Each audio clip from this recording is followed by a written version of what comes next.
up, everyone? Okay, it's time to feed our start. Yay! Hopefully everybody has good active start now.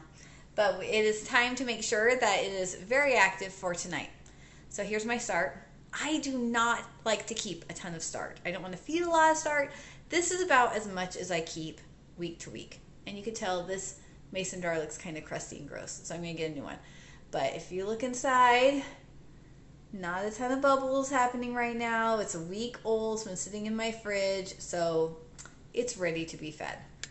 All right. So here we go.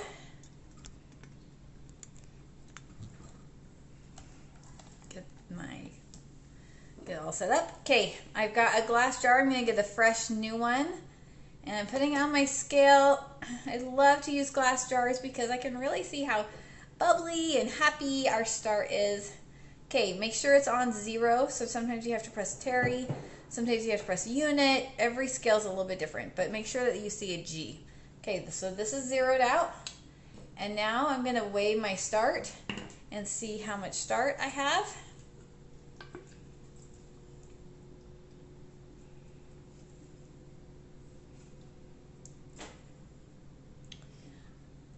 I usually like to keep about 100 grams or so of start. Obviously, it's not a science. I just want to keep enough that I have enough to use and enough to save, and I'm not getting overwhelmed by start. Okay, right now I'm at 116, so 120. I'm going to go with that. Okay, now I'm going to add the water. So I'm going to zero it out again, and I'm going to add water. Now, be careful with your water. You want to have good water. So if you live in a very chlorinated area, then let it sit for half an hour to an hour. Let that chlorine kind of dissipate. We don't want to hurt our start. So this water is really good. And I'm going to go for 120 because that's how much I had of start.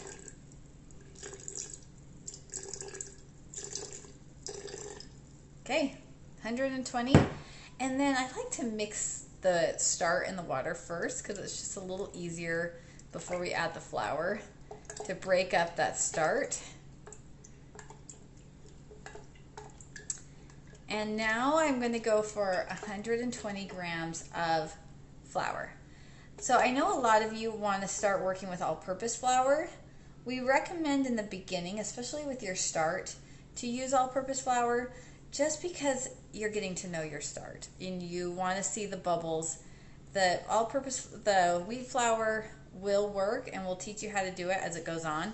But this is just a little bit more of a no-fail.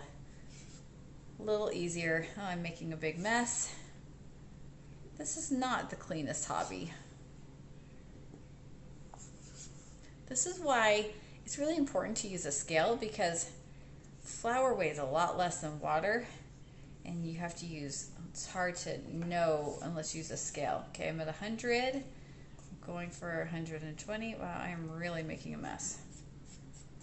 Okay, there it is, 120. And I'm going to stir this puppy up.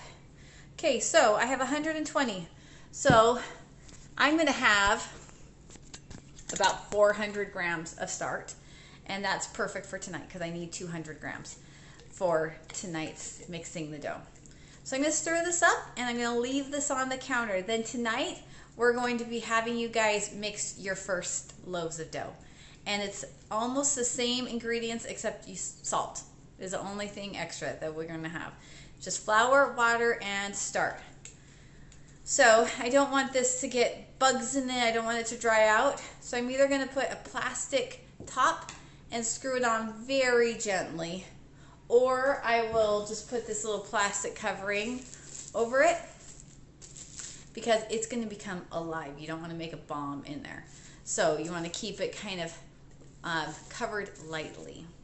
Okay, we'll see you guys tonight. Go feed your start.